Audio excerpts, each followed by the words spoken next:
Hey guys, Eric Tarr here for the ProAudiofiles.com and also algoverb.com. That's ALGOVERB.com. Here's a video for you about understanding how the channel fader works on different types of Pro Tools tracks. I've talked with a lot of audio engineers and heard different ideas, even conflicting opinions about how people think channel fader works on different tracks, like the audio track, auxiliary track, and the master track. What I'm going to do in this video is demonstrate some basic functionality and also talk about how you apply that knowledge to using these things inside of a mix. So let me begin by playing the song back, and then we'll get to looking at specific situations. To say the things that might just help me understand you. There's gotta be a better way to say the things I should have told you yesterday. So the basic purpose or function of a channel fader, no matter what track it's on, is to give an engineer the ability to change a signal's amplitude. It's a volume control. You can turn the volume up, you can turn the volume down. After you understand that, the next question to ask is, well, where exactly am I changing this volume? There's a lot of things going on any given track. On the audio track, we can have inserts, we can have sends, we can have panning, we can have all that kind of stuff. We should understand where we're actually changing the level of the signal. So I'm going to demonstrate here, starting out with this vocal track, is I'm going to play it back and we're going to watch where the signal level changes in terms of the metering and all that kind of stuff through my signal path. On this lead vocal track, this is a track that stores an audio file. It's a vocal performance that was recorded, stores an audio file, plays it back, and we want to also do things like send it through this channel strip, bus it over to reverb, and all that kinds of stuff. Eventually it's going to go through my submix here on this auxiliary track, the music mix, and then finally end up at this master fader. So let me play it back and watch on the metering over here and over here what happens to the signal. We can see the gain and how it's getting changed. To say the things that might just help me understand you. A better way to say the things I should have told you today. So you could see I still had level going through this plugin up here on my channel strip. I had level going through even when I turned the fader down. What does that mean? That means the fader is post-insert in this case. It's happening after the effects. I also have the signal going over to this reverb. As of right now, when I turn the fader down, it also turned the level down in the reverb. This means that this fader is happening pre or before this send right here, this bus 3/4 send over to my reverb.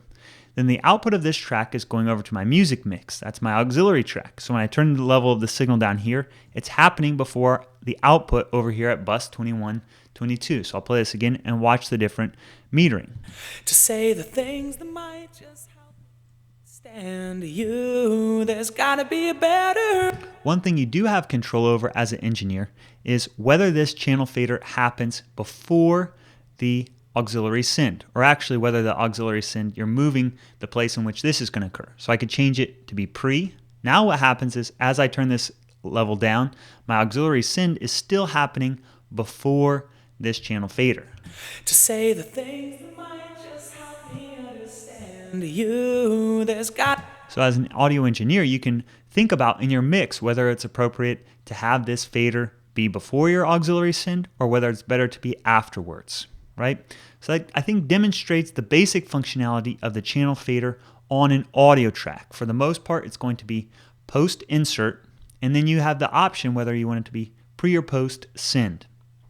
Let's think about then a different kind of track. I've got my signal, all the signals in my mix going over here to this music mix. This is an auxiliary track. It brings the signal in. We also have an output. I'm going to use this limiter here as an example where we can watch the metering what's going on in here. Let's say this is just to provide some slight dynamic range control over the total mix. So I'll play it back and then I'll move this fader up and down.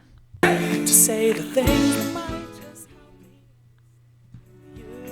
There's gotta be a better way. I should have told you yesterday. So in this case, when I change the channel fader on auxiliary track, I still have the signal going through the plugin. This is suggesting then that this fader is happening after the insert up here, or after the effects.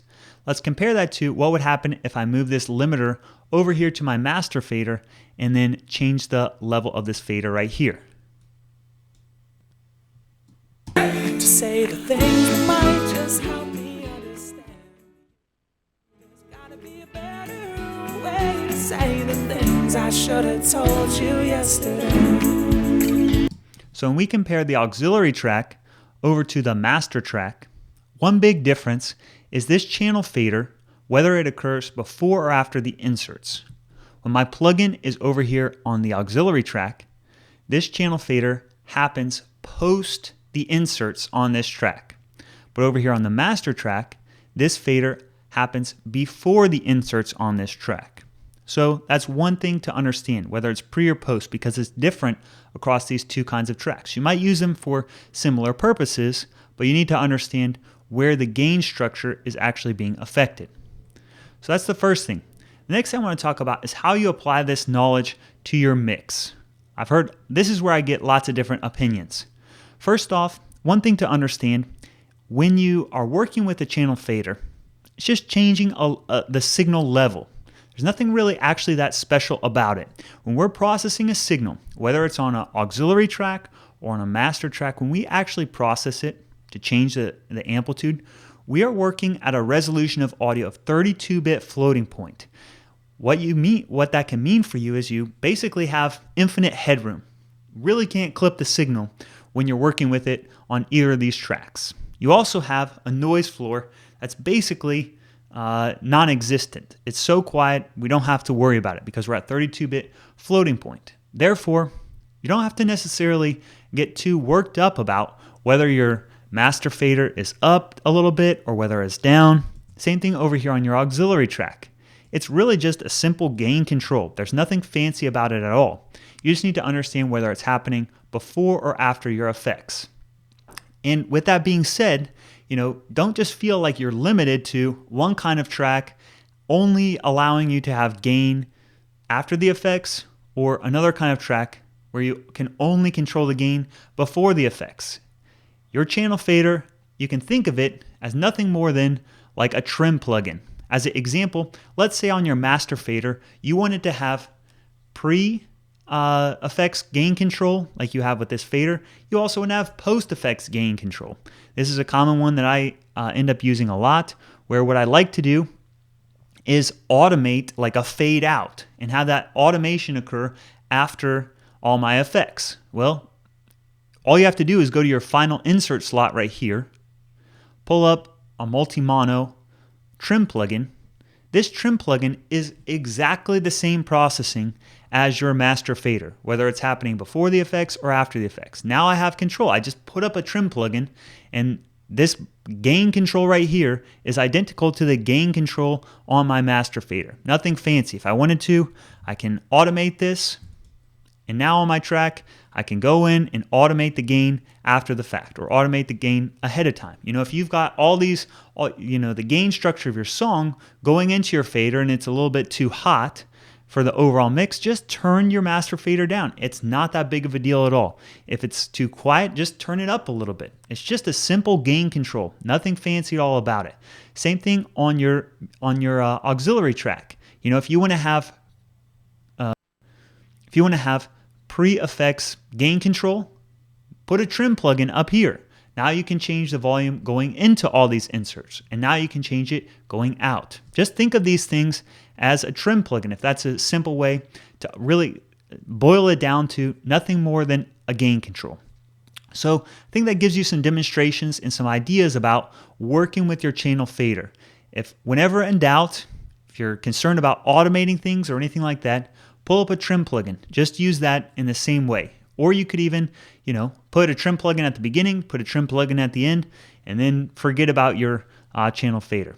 There's really so many different ways to think about using this. The main thing is to understand the proper way about how they actually work. So I hope that was helpful for you guys. If you got questions, post them below. I'll try my best to follow up with you.